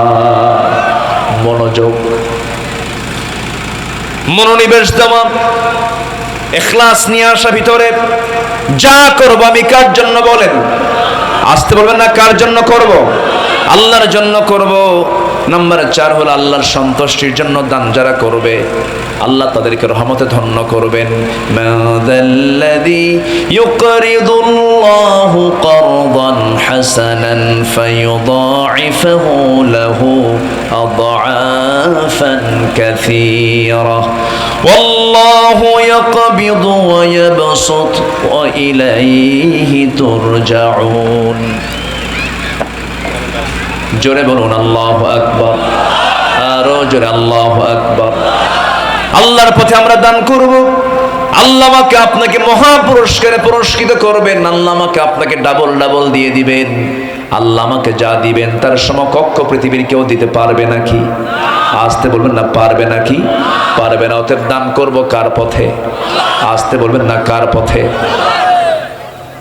মেশিন বন্ধ হয়েছে? বলি আলহামদুলিল্লাহ। বেশি জোরে বলার দরকার নেই, আবার বিদ্যুৎ চলেও যেতে পারে। আস্তে আস্তে কই, আমার দেশে তো এগুলো কোন দিন ঠিক হবে আল্লাহই জানে। ভাবছিলাম নবীর নামে নাম ইউনূস সরকার, অন্তর্বর্তীকালীন সরকার আসছিলেন, ভালো কথা, শিক্ষক নিয়োগ হবে মাঝখানে। কোরআনের শিক্ষক না দিয়ে ৬০,০০০ গানের শিক্ষক ঢুকায় দিছে। এলে দুঃখজনক। ঘাপটি মারা নাস্তিক এখনো আমার দেশের রন্ধ্রে রন্ধ্রে আছে না নাই? আছে না নাই? প্রতিটি নাস্তিকের সঠিক বিচার হওয়ার দরকার আছে না নাই? রাসূলকে নিয়ে বাজে কথা বলা, কোরআনকে অবমাননা করা, দিনকে নিয়ে কটাক্ষ করা, এদের জিহ্বা টেনে ছেড়া দরকার। এদের রক্ত মাংস হাড় হাড্ডি কুত্তা বিলাই দিয়ে খাওয়ানো দরকার, উচিত ছিল। কিন্তু কি বলবো আর, আমরা আগামীর দিনকে আমরা ইসলামের রঙে রঙিন করতে চাই। জোরে বলি ইনশাআল্লাহ। নাম্বার 5, আল্লাহর স্মরণে লিপ্ত থাকা। সর্বক্ষণ আমি স্মরণ করব কার? জিকির করব কার? আমার চোখ প্রতি মিনিটে, এই চোখের পলক প্রতি মিনিটে 15 থেকে 20 বার আপ ডাউন করে। কে করায় দেন? কানের মধ্যে ময়লা থাকে না? ময়লা, এই ময়লাকে এলাকায় কি বলে? গরু খায়, এটার নাম কি বলে? ইয়ারক্স, কানের ময়লা। এটা আল্লাহ দিয়ে দিয়েছেন। কেন জানেন? এটার কারণ হলো, এই ময়লা যদি না থাকতো বড় সমস্যা হয়ে যেত। এটার স্বাদ হলো তিতা, তিক্ত। এটা জিহ্বা একদিন নিয়ে টেস্ট করে, কানের এটা তিক্ত। বান্দা যখন রাতে ঘুমায়া পড়ে, হঠাৎ করে যদি কোনো কীট পতঙ্গ, পোকামাকড় অথবা কোনো পিঁপড়া যদি ঢুকে পড়ে, হঠাৎ করে লাইন হতে পারে, তো ঢুকতেই পারে, ঢুকে আর কাম করতে পারে না, তিতা তো চলে আসে। আর যদি আমাদের কানের ভিতরের ময়লাগুলো আল্লাহ পাক মিষ্টি করে দিতেন, যত পিঁপড়া সব কারখানে, ঘুম শেষ। এই কান সাফ করতে করতে রাত শেষ। আল্লাহ পাক কানকে সিকিউর করেছেন, সেখানে কিছু অয়েন্টমেন্ট দিয়েছেন। গেল চোখ আল্লাহ পাক শুকনায় রেখেছেন না জোয়ারে রেখেছেন? বলেন, শুকনায় না জোয়ারে? জোয়ারে রেখেছেন। কিসের জোয়ার? কি পানির জোয়ার? মিঠা পানির লোনা পানি? পান করি কি? পান কি লোনা করি না মিঠা করি? পান করি মিঠা আর চোখের পানি হয়ে যায় কি এমনি এমনি হয় নাকি? এমনি এমনি হয়? কে করে দেন? আল্লাহ করে দেন। আল্লাহকে তাও চেনার চেষ্টা করি না। চোখ আল্লাহ ঠিক রাখেন, চোখ দিয়া আল্লাহ যে যা দেখতে বলেন তা না দেখে অন্যের বউ চাই দেখি, অন্যের বোর দিকে চাই দেখি। কেন? কেন? আল্লাহ পাক আমাকে যা দেখতে বলেছেন আমি তাই দেখব, এর বাহিরে অন্য কিছু দেখতে যাব না। সম্মানিত ভাইয়েরা, সম্মানিত বন্ধুগণ, এই চোখ আল্লাহ তাআলা কি সুন্দর করে বানিয়েছেন, সুবহানাল্লাহ বলা যাবে না ভাই? আল্লাহ রাব্বুল আলামিন বলেন, আলাম নাজআল লাহু আইনাইনি ওয়া লিসানান ওয়া শাফাতাইনি ওয়া হাদাইনাহুন নাজদাইন। টানা টানা চক্ষু দিলাম। এই পলক প্রতি মিনিটে গড়ে 15 থেকে 20 বার আপ ডাউন করে ফেলে। প্রতিটা বার পড়ার সময় অস্ত্র থেকে লিকুইড ছড়িয়ে দেয় পুরো চোখে। এর ফলে চোখ থাকে আর্দ্র, ধুলাবালি ক্ষতিকর জীবাণু থেকে মুক্ত। পলক হলো চোখের প্রাকৃতিক ওয়াইফার, যা ঘুমের মধ্যেও চোখের সুরক্ষা নিশ্চিত করে। প্রতিদিন আমাদের চোখে গড়ে 1 মিলিলিটার অস্ত্র তৈরি হয়, যা স্বচ্ছ অথচ অত্যন্ত কার্যকর এক তরল পদার্থ। এই অস্ত্রের মধ্যে থাকে লাইসোজাইম নামের এক প্রাকৃতিক অ্যান্টিবায়োটিক, যা চোখকে ব্যাকটেরিয়ার আক্রমণ থেকে রক্ষা করে। হৃদয়ে যখন বেদনা থাকে যখন পানি চলে আসে, মানুষ কান্দে। কার ভয়ে? আল্লাহর ভয়েও কান্দে। এই যে চোখ থেকে অস্ত্র গড়ে গালের উপরও দিয়ে চলে আসে, এই অস্ত্রই আবার চোখের বাইরের অংশ পুষ্টি এবং অক্সিজেন সরবরাহ করে।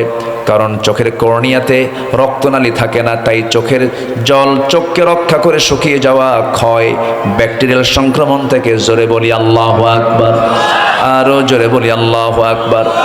আমাদের দুই চোখে প্রায় 27 কোটি 40 লক্ষ ফটো রিসেপ্টর নামক নিয়োজিত শ্রমিক আল্লাহর হুকুমে 24 ঘন্টা কাজ করছে।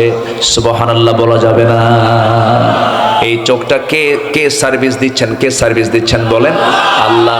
ওই যে মার পেট থেকে চোখ নিয়ে এসেছে, ওই যে চোখের অয়েন্টমেন্ট দিয়ে রেখেছেন, মলম দিয়ে রেখেছেন, মৃত্যুর দিন পর্যন্ত 24 ঘন্টা আল্লাহ পাক এই চোখের জন্য মলম দিয়ে রেখেছেন। জোরে বলেন সুবহানাল্লাহ।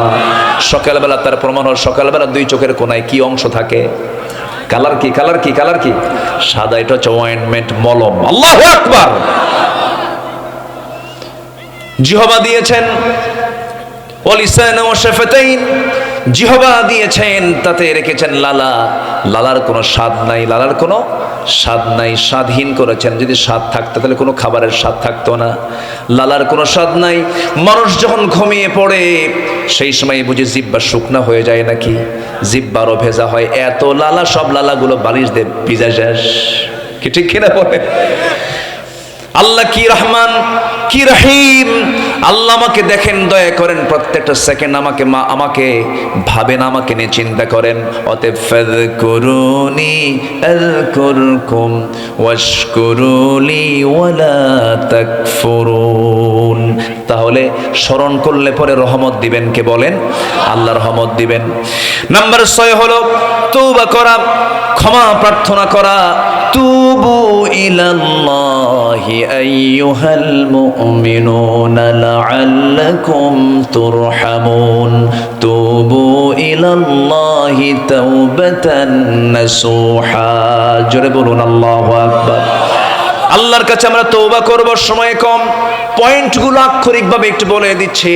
এই আলোচনা শেষ করতে বহু সময়ের প্রয়োজন, 2 দিন 3 দিন হলে ভালো হয়, সময় তো নাই। নাম্বার 7 হলো জীবনের সকল জায়গায় ভরসা করব কার উপরে? আস্তে কোন, আরো জোরে, কার উপরে? ছেলের সন্তান হলেও আলহামদুলিল্লাহ, মেয়ের সন্তান হলেও। আমার নবীর মেয়ে ছিল, রাসূল খুব পছন্দ করতেন, মোহাব্বত করতেন, খুব ভালোবাসতেন মেয়েদেরকে। রাসূল বাজার করতে বলতেন, আগে মেয়েদের জন্য বাজার কর। আল্লাহ বলেছেন লিযযাকারি মিসলু হাযিল উনসাইন, আগে মেয়েদের অংশ বুঝায় দাও। কিন্তু আমার দেশের ছেলেরা, ভাইরা বোনকে আগে দেয় না, আগে এক যুগ খায় ধানের আবাদ। আগে এক যুগ খায়, খাওয়ার পর ধান্দায় থাকে জমিটা কেমনে নেওয়া যায়। হজ থেকে আসে, 2 ভরি স্বর্ণের চেন নিয়ে এসে বলে, দেখি তো পাম দিয়া, সোনা দিয়া 2 ভরি দিয়ে দেখি তো 2 বিঘা পাই নাকি। কথা বুঝলেন না? ধান্দায় থাকে। পাশে বসায় দিয়া বলে, শোনো, এই যে সমসাম খাওয়াচ্ছি শিবগঞ্জের, সমসাম আছে না এদিকে? হ্যাঁ, আদি জমজম, হ্যাঁ, খাওয়ায় দিয়া পাম্পট্টি দিয়া বলে, বোন একটা কথা বলে রাগ করবো না, না অংশ নিলে কিন্তু ধ্বংস হয়। দেখছেন কত বড় বাটপার এ, আছে না নাই? অংশ নিলে কি হয়? ধ্বংস হয়। এগুলো হচ্ছে শয়তানের, ইবলিসের পাঠশালা। ওখান থেকে এগুলো মানে ধ্যান ধারণাগুলো আসে। অন্যের সম্পদ নিয়ে আপনি কখনো রহমত প্রাপ্ত হতে পারবেন না। কখনো হারাম দিয়ে আপনি কখনো রহমতের প্রত্যাশা করতে পারবেন না। আল্লাহর রহমত পেতে হলে ভরসা করতে হবে বনের সম্পত্তিতে না আল্লাহর উপরে? বনের কার উপরে? কার উপরে? আল্লাহর উপর ভরসা করব আমরা। সম্পদ বাড়ায় দিবেন কে? কে সম্পদ বাড়ায় দিবেন? হিংসা করে কি সম্পদ বাড়ে? জমি কিনে একজন, ঘুম হয় না আরেকজনের। জমির সাথে জমি একজন কিনছে, হাই রে হাই করছে কি রে, এরকম আছে না? সারা রাত শুধু মাথায় থাবড়ায় আর বলে ও জমি কিনছে, কাজটা হলো কি?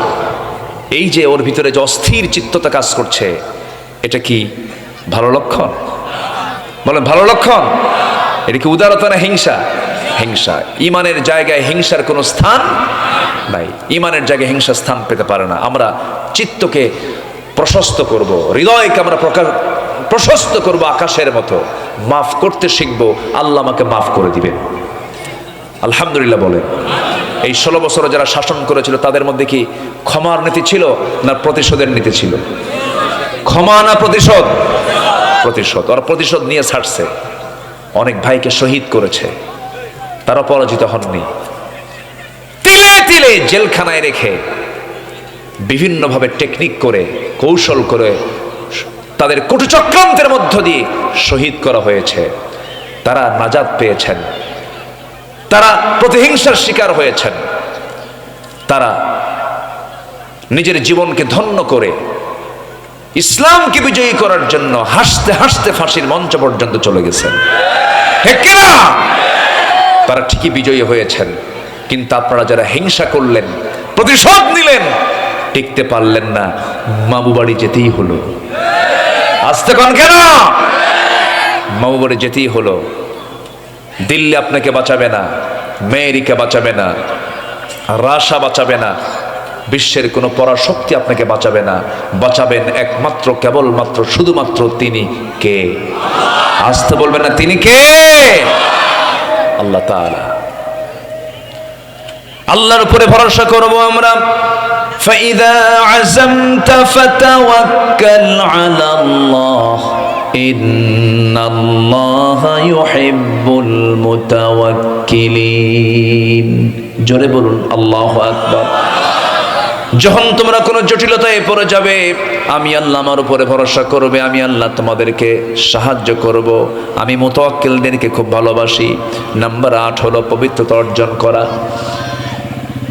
পবিত্র হওয়া, নিজে সেই পবিত্রতা অর্জন করতে হবে, শুধু পোশাকের নয়, তাজকিয়াতুন নফসের দরকার। قد أفلح من تزكى قد أفلح من تزكى وذكر اسم ربه فصلى قد أفلح من زكاها وقد خاب من دساها। জোরে বলুন আল্লাহু আকবার। নাম্বার 9 হলো কৃতজ্ঞতা পোষণ করা, কৃতজ্ঞতা প্রকাশ করা। আমরা কৃতজ্ঞতা প্রকাশ করব এক নাম্বার কার? আসতে বলবেন না কার? وَإِذْ تَأَذَّنَ رَبُّكُمْ لَئِنْ شَكَرْتُمْ لَأَزِيدَنَّكُمْ وَلَئِنْ كَفَرْتُمْ إِنَّ عَذَابِي لَشَدِيدٌ। জোরে বলুন আল্লাহু আকবার। সূরা ইব্রাহিম আয়াত নাম্বার 7 আল্লাহ রাব্বুল আলামিন বলছেন, শুকরিয়া আদায় করবে, নিয়ামত বাড়ায় দেব, রহমত বাড়ায় দেব, রহমত দিয়ে আমি তোমাকে ধন্য করব। জোরে বলে সুবহানাল্লাহ। নাম্বার 10, আমরা কাঁদবো কার ভয়ে? রহমত পাবো কার? এই পৃথিবীতে কেউ কান্নার মূল্য দেয় না। স্বামীর সামনে বউ কাঁদবে, স্বামী বলবে মহিলা মানুষ কান্দেই যা, কি ঠিক আছে না? আবার স্ত্রীর সামনে স্বামী কাঁদবে, বউ বলবে তুমি কেমন পুরুষ, কান্দো, পুরুষ মানুষ কি কান্না মানায় নাকি? পৃথিবীর কেউ কান্না আপনাকে মূল্য দেবে না, কিন্তু আমার চোখের পানির মূল্য দেবে আমার আল্লাহ তাআলা। যদি কোনো বান্দার চোখের পানি শুধুমাত্র আল্লাহর ভয়ে যদি এক ফোঁটা বের হতে পারে, 7 সমুদ্রের পানি দিয়া জাহান্নাম নিভবে না, কিন্তু বান্দার এক ফোঁটা চোখের পানি দিয়ে 7টা জাহান্নাম নিভে যাবে। জোরে কোন সুবহানাল্লাহ। আমার আল্লাহ রাব্বুল আলামিন বলেন, ইযা তুতলা আলাইহিম আয়াতুর রহমানি খাররু সুজদান ওয়া বুকিয়া। জোরে বলুন আল্লাহু আকবার। আমরা কাঁদবো কার ভয়ে? আসতে বলবেন না, কার ভয়ে? আল্লাহর ভয়ে। নাম্বার 11 হলো দরুদ সালাতের মধ্য দিয়ে চাইলে পরে আল্লাহর সাহায্য আসবে, রহমত আসবে।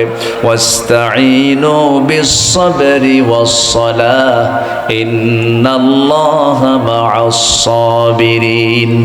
নাম্বার 12 হলো নামাজের প্রতি যত্নশীল হওয়া, আল্লাহর সামনে বিনম্র চিত্তে দাঁড়িয়ে যাওয়া। নামাজের মধ্যে আল্লাহ রাব্বুল আলামিন বলেন, হাফিযু আলাস সালাওয়াতি ওয়াস সালাতুল বুসতা ওয়া কুমু লিল্লাহি কানিতিন। জোরে বলুন আল্লাহু আকবার। সূরাতুল বাকারা আয়াত নাম্বার 238। নাম্বার 13 হলো আল্লাহর সামনে দাঁড়ানোর ভয়ে চোখের পানি ফেলে ফেলে কান্দা, প্রবৃত্তিকে কামনা বাসনা থেকে নিজেকে নিবৃত রাখা। ওয়া আম্মা মান খাফা মাকামা রাব্বিহ ওয়া নাহান নাফসা আনিল হাওয়া। জোরে বলুন আল্লাহু আকবার। নাম্বার 14 হলো সৎকর্মশীল হওয়া।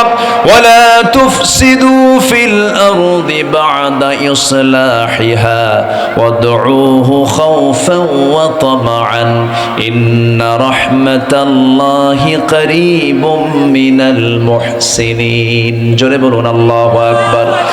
নাম্বার 15 হলো অনেক লম্বা লম্বা কথা ছিল। আনুগত্য কি? আনুগত্যের ব্যাখ্যা ছিল অনেক লম্বা। 15 নম্বর হলো আনুগত্য করতে হবে আল্লাহর এবং রাসূলের। ওয়া আতিউল্লাহা ওয়ার রাসূল লাআল্লাকুম তুরহামুন। আলে ইমরান আয়াত নাম্বার 132। আল্লাহ রাব্বুল আলামিন বলেন, আমি আল্লাহ আমার আনুগত্য করো, আমার নবীর আনুগত্য করো, সব রহমত আমি তোমাকে দেব। আল্লাহু আকবার। আনুগত্য হবে কয়জনের? মূলত কয়জনের? 1 নাম্বার কে? নাম্বার 2 হচ্ছে মুহাম্মদ সাল্লাল্লাহু। শুয়ে আছেন কোথায়? বলেন শুয়ে আছেন কোথায়? মন কি যেতে চায় মদিনায়? সবার কি মন যেতে চায়? মন তো বসে থাকার কথা ওই জায়গায়। কারণ আমার জীবনের চাইতে প্রিয় মানুষকে, বলেন আমার জীবনের চাইতে প্রিয় মানুষ কে? কে কে? মুহাম্মদ সাল্লাল্লাহু। সে কোন বন্ধু বলো বেশি বিশ্বস্ত? সে কোন বন্ধু বলো বেশি বিশ্বস্ত?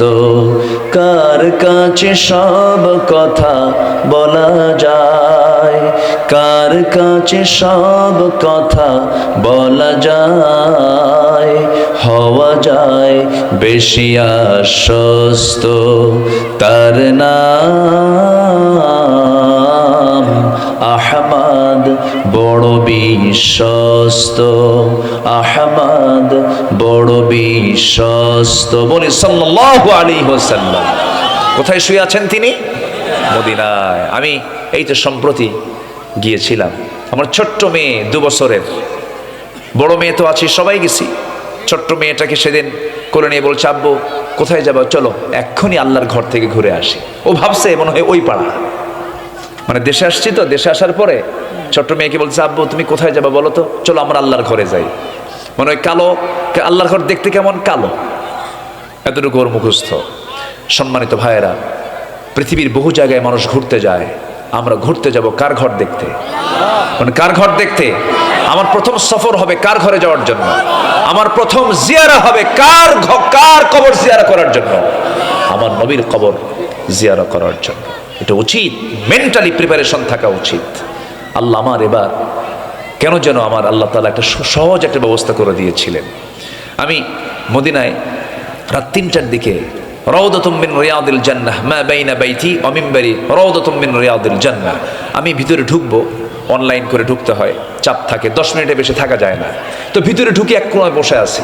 তো আমার দেশের প্রবাসীরা কিছু চাকরি করে ওই দেশে গিয়ে, তো নাজাফায় পরিচ্ছন্ন কর্মী হিসেবে সেখানে চাকরি করে। কিশোরগঞ্জ ময়মনসিংহের কিছু লোক আমাকে দেখে দৌড় মেরে এসে বলছে, হুজুর আপনি আসছেন, থামেন দেখি কি ব্যবস্থা করা যায়। আমাকে বেশিক্ষণ ওই রিয়াদুল জান্নায় রাখার জন্য তার একটা টেকনিক করলো, বললো হুজুর আপনি এখানে বসেন, নড়াচড়া করার দরকার নেই, সামনে গেলে আপনি কিন্তু বের হয়ে চলে যাবেন, আপনাকে থাকতে দেবে না, আপনি এখানে বসেন। গিয়ে ওখানকার যে প্রশাসনিক কর্মকর্তা, ওখানকার যে মূল দায়িত্বে থাকা, তারা গিয়ে এমন কিছু কইছে আমার ব্যাপারে, বুঝলেন, মানে এত বেশি বলছে, অন্তত আমার দেশের মানুষ কিছু না দিতে পারলেও পাম দিতে পারে, বুঝলেন, এমন দেওয়া দিছে, বুঝলেন, কি এমন হুজুর আসছে, এত জনপ্রিয় হুজুর, গোটা দেশ মানে যা বলা দরকার। কিন্তু আমি তো জানি আমি কোন শরীরমূর্তি, আমি তো ছোট মানুষ। তো ওই প্রশাসনিক কর্মকর্তা নিজে আগে আসছে আমার কাছে, এসে সালাম দিয়ে বলে চলেন সামনে। একদম আমার নবীর ঘরের যে দেওয়াল, রসুল যেখানে শুয়ে আছেন জাস্ট ওই বরাবর, ওই দেওয়ালের সঙ্গে একদম ফার্স্ট আমাকে বসায় দিলেন। জাস্ট আমার নবীর কবর এবং মেম্বার একদম টার্নিং, একদম ফার্স্ট কাতের আমাকে বসায় দিয়ে বললেন ইনটেক একটা জমজম, মা উ জমজম, একদম ইনটেক, এরকম যে ইনটেক থাকে না, এরকম ইনটেক একটা মা উ জমজম আমার হাতে দিলেন, খেজুর দিলেন আর কিছু সুগন্ধি দিলেন। সামনে বসলাম, কিছুক্ষণ পর আজান হবে। আমার ভাবনা হলো রসুল পাশে শুয়ে আছেন। আমি প্রথম যে চাইছি আল্লাহর কাছে, আল্লাহ আমি আমার জন্য চাই না, আমার পরিবারের জন্য চাই না, আমি কারোর জন্য চাই না, আল্লাহ তোমার কাছে চাই। আল্লাহ তুমি এই তো এই মদিনা থেকে একটু দূরে, রসুলের যে প্রথম কেবলা ছিল বাইতুল মুকাদ্দাস, বাইতুল মুকাদ্দাসের বাসিন্দাদের তুমি আল্লাহ নিষ্কৃতি দিয়ে দাও। তারা না খেয়ে মারা যাচ্ছে, তারা কষ্ট পাচ্ছে, আল্লাহ তুমি গাজাকে বাঁচাও, ফিলিস্তিনকে বাঁচাও। আল্লাহ আমার এই দোয়াকে আংশিক কবুল করে নিয়েছেন। এই তো মাত্র কয়েকদিন আগে যুদ্ধবিরতি হয়েছে, কিন্তু ইহুদি সোজা যাত না, বাঁকা জাত, ওরা কোন কৌশল করে আছে আল্লাহ জানে। তবে গোটা পৃথিবীতে ইসলামের জোয়ার সৃষ্টি হয়েছে, আগামীর দিন আসতেছে ইসলামের দিন, জোরে বলে ইনশাআল্লাহ। নবীর পাশে শুয়ে আছেন, মেম্বার দেখছি একবার, নবীর কবরের পাশে একটা ফাঁকা জায়গা, ভিতরে বারবার তাকাচ্ছি, আমি বারবার তাকাচ্ছি, আরে এই জায়গায় বসে রাসূল বিশ্ব শাসন করেছেন। আসসালাতু ওয়াসসালামু আলাইকা ইয়া রাসূলুল্লাহ, সালাম দিচ্ছি। পাশে শুয়ে আছেন দুজন খলিফা, প্রথম খলিফা, দ্বিতীয় খলিফা। দ্বিতীয় খলিফার কবর সেখানে থাকার কথা ছিল না, ওই জায়গায় আম্মা জান আয়েশা সিদ্দিকা রাদিয়াল্লাহু আনহা থাকার কথা ছিল, কারণ আমার নবী ইন্তেকাল করেছেন কার ঘরে? আম্মা জান আয়েশা সিদ্দিকার ঘরেই তিনি ইন্তেকাল করেছেন। রাসূল কত পারিবারিক বন্ধন আবদ্ধ ছিলেন, পরিবারকে তিনি কি গুরুত্ব দিয়েছেন। তিনি শেষ নিঃশ্বাস ত্যাগ করেছেন স্ত্রীর কোলে, স্ত্রীর উরুতে মাথা রেখে তিনি শেষ নিঃশ্বাস ত্যাগ করেছেন। তিনি পরিবার প্রীতি তার মধ্যে ছিল, পরিবারকে তিনি কাছে টানতেন, খবর নিতেন, কাছে রাখতেন। যুদ্ধে চলে গেছেন, পরিবারকে নিয়ে গেছেন, উহুদে গেছেন, পরিবারকে নিয়ে গেছেন, তাবুকে গেছেন, পরিবারকে নিয়ে গেছেন, জীবনে একবার হজ করেছেন, সাথে পরিবারকে নিয়ে গেছেন। পরিবারকে কাছে রাখবেন। জাহান্নাম দেখে শুধু নিজেকে বাঁচলে হবে না, কু আনফুসাকুম ওয়া আহলিকুম নারা। আম্মা জান আয়েশার বড় শখ ছিল আমি নবীর পাশে ঘুমাবো, কিন্তু পারলেন না। এমন একজন মহান ব্যক্তি তার কাছে এসে প্রপোজ করলেন, সাইয়েদনা ওমর ফারুক রাদিয়াল্লাহু আনহু নামাজ পড়াচ্ছিলেন, নামাজ পড়ছিলেন মদিনার মসজিদে। পিছন থেকে একজন এসে ছুরিকাঘাত করলো তার পিঠ বরাবর, রক্তাক্ত হয়ে জমিনে পড়ে গেলেন। তার দোয়া কবুল হয়ে গেল, আল্লাহুম্মা রযুকনি শাহাদাতান ফি সাবিলিক ওয়াজআল মাউত ফি বালাদি রাসূলিক। নবীর শহরে মৃত্যু হলো, শহীদে মৃত্যু হয়ে গেল, মারা যান নাই, রক্তক্ষরণ হচ্ছিল। ছেলে আব্দুল্লাহকে ডাক দিয়ে বলছেন, আব্দুল্লাহ রে তাড়াতাড়ি চলে যাও, আমার বড় শখ, আমার নবী শুয়ে আছেন, আমার বন্ধু আবু বকর শুয়ে আছেন একসাথে, আমার কি মন চায় না আমি নবীর পাশে শুয়ে থাকি।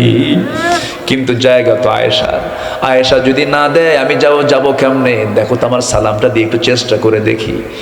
চলে গেছেন, গিয়ে সালাম জানিয়ে বলছেন, আব্বা যেন আমাকে পাঠালেন, আমার আব্বার বড় শখ নবীর সঙ্গে শুয়ে থাকবেন।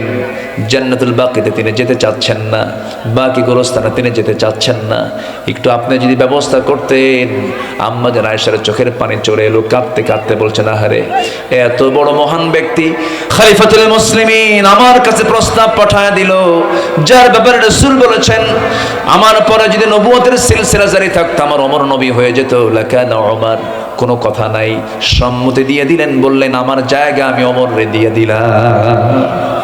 আমার নবীজি সেখানে শুয়ে আছেন, তার পাশে আবু বকর, তার পাশে ওমর, হুনা ওমর, হুনা আবু বকর, হুনা মুহাম্মদ সাল্লাল্লাহু আলাইহি ওয়াসাল্লাম, এখানে সেখানে লেখা আছে।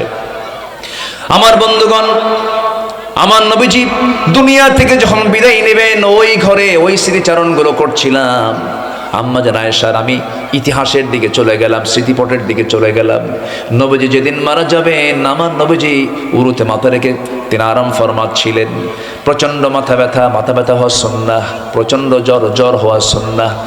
নবীজির কষ্ট হচ্ছিল, বিষ প্রয়োগের প্রতিক্রিয়া শরীরে শেষ সময় এসে দেখা দিচ্ছিল, খুব কষ্ট পাচ্ছিলেন, ঘামতেছিলেন একবার, আবার ঘাম শুকে যাচ্ছিল একবার। হঠাৎ করে বলছেন, আয়েশা কেমন যেন মনে হচ্ছে, মুখটা কেমন যেন গন্ধ মনে হয়, একটা মেসওয়াক এনে দাও তো। মেসওয়াক তিনি আনবেন কেমনে, উরুতে মাথা রেখে শুয়ে আছেন। ভাই আব্দুর রহমান মেসওয়াক এনে দাও। মেসওয়াক এনে দাও হলো, সেই মেসওয়াকটা আমার নবীর হাতে না দিয়ে তিনি আগে চাবায়া নরম করে দিলেন। আম্মা জান আয়েশার বয়স তখন 18 বছর। কত বছর? 18 বছর। মেসওয়াকটা চাবায়া নরম করে দিয়া রাসূলের হাতে দিয়ে দিলেন। আমার নবীজি 63 বছর কয়েক ঘন্টা তিনি বেঁচে ছিলেন। সেই সময় তিনি মেসওয়াক করলেন। মেসওয়াক শুরু করার আগে মেসওয়াকের আগে লেগে থাকা থুতুগুলো চুষে পান করে বলছেন, আয়েশা আমি তোমাকে দারুণ মোহাব্বত করি, আমি তোমার কিছু হক আদায় করলাম, আমি তোমাকে ভালোবাসি আয়েশা। আম্মা জান আয়েশা একদিন বলতেছেন, হুজুর আপনি আমার জন্য দোয়া করুন, আল্লাহ যেন আমারে মাফ করে দেয়। দোয়া করছেন, আল্লাহ আমার আয়েশার আগের পরের সকল গুনাহগুলো মাফ করো। আম্মা জান আয়েশার আনন্দ দেখে বারবার তিনি আনন্দ প্রকাশ করছেন। রাসূল আমার জন্য দোয়া করেছেন, রাসূল আমার জন্য দোয়া করেছেন। রাসূল বলছেন, আয়েশা এত খুশি কেন? হুজুর আপনার দোয়া অবশ্যই আল্লাহর দরবারে কবুল হয়ে গেছে, আমাকে আল্লাহ পাক মাফ করে দিয়েছেন। রাসূল বলছেন, আয়েশা রে এই দোয়া শুধু তোমার জন্য করি না আমি, ও আয়েশা এই দোয়াটা আমি হুবহু সকাল সন্ধ্যা আমার সকল উম্মতের জন্য আমি করি। সুবহানাল্লাহ। আমার বন্ধুগণ, সে রাসূল দুনিয়া থেকে বিদায় নিচ্ছেন, মেসওয়াক করলেন, প্রিপারেশন নিলেন, রাসূল দুনিয়া থেকে বিদায় নিচ্ছেন। লাস্ট মেসেজ অন্য কোনো সাহাবীর কানে দেন নাই, আস্তে করে আম্মা জান আয়েশাকে কাছে রেখে বলছেন, আয়েশা আমার উম্মতকে একটা মেসেজ দিয়ে দিবা। কি মেসেজ আপনি বলুন। আমার নবীজির মুখ থেকে সর্বশেষ শব্দ চয়ন হলো, আসসালাত আসসালাত মা মালাকাত আইমানুকুম। আমার প্রাণের উম্মতরা যেন অন্তত কখনো 5 ওয়াক্ত নামাজ না ছেড়ে দেয়। নবীজি দুনিয়া থেকে বিদায় নিলেন, চক্ষু বন্ধ হয়ে গেল, চক্ষুটা আস্তে করে নিচের দিকে আম্মা জান আয়েশা নামায়া দিলেন। রাসূল দুনিয়া থেকে বিদায় নিলেন। ফাতিমার কাছ থেকে রাসূল বিদায় নিয়েছেন আগেই, নবীর ইন্তেকালের 6 মাস পরে ফাতিমা রাদিয়াল্লাহু আনহা দুনিয়া থেকে বিদায় নিয়েছেন। চতুর্দিকে ছড়িয়ে পড়ল, রাসূল দুনিয়া থেকে বিদায় নিয়েছেন। ওমরে ফারুক নিজেকে নিয়ন্ত্রণ করতে পারলেন না, তিনি পাগলের মতো হয়ে গেছেন। হাত যেখানেই যায় সেখানে তিনি আঘাত করেন, তরবারি উঁচু করে বলেন, না রাসূল মারা যেতে পারেন না, বললে আমি তাকে মেরে ফেলবো। অস্থির চিত্ততায় ভুগছিলেন। এমন সময় আবু বকর সিদ্দিক রাদিয়াল্লাহু আনহু তিনি করলেন কি, তার হাতটা চেপে ধরলেন আর বলছেন, ওয়ামা মুহাম্মাদুন ইল্লা রাসূল ক্বাদ খালাত মিন ক্বাবলিহির রাসূল। এই আয়াত বলে তাকে ঠান্ডা করলেন। রাসূল দুনিয়া থেকে বিদায় নিয়েছেন। বিদায় নেওয়ার সময় আমার স্মরণ আছে না নাই? বলেন আমার স্মরণ আছে না নাই? বলেন আছে। দুনিয়াতে যতদিন ছিলেন আমার স্মরণ তিনি করেছেন, কবরে শুয়ে স্মরণ করছেন। কাল হাসরে সবাই বলবেন নাফসি নাফসি, আমার নবীজি বলবেন উম্মতি উম্মতি। আমাদের সবাইকে আল্লাহ তাআলা জীবনের চাইতে বেশি রাসূলকে মুহাব্বত করার তৌফিক দান করুন। জোরে বলি আমিন। রহমত পাবো কার? বলেন রহমত পাবো কার? তাহলে আনুগত্য হবে 1 নাম্বার কার? নাম্বার 2 হচ্ছে মুহাম্মদ সাল্লাল্লাহু আলাইহি ওয়াসাল্লাম। এই 15টি বিষয় আল্লাহ পাক আমাদের মাথায় রেখে বাকি জীবনে বাস্তবায়ন করার তৌফিক দান করুন।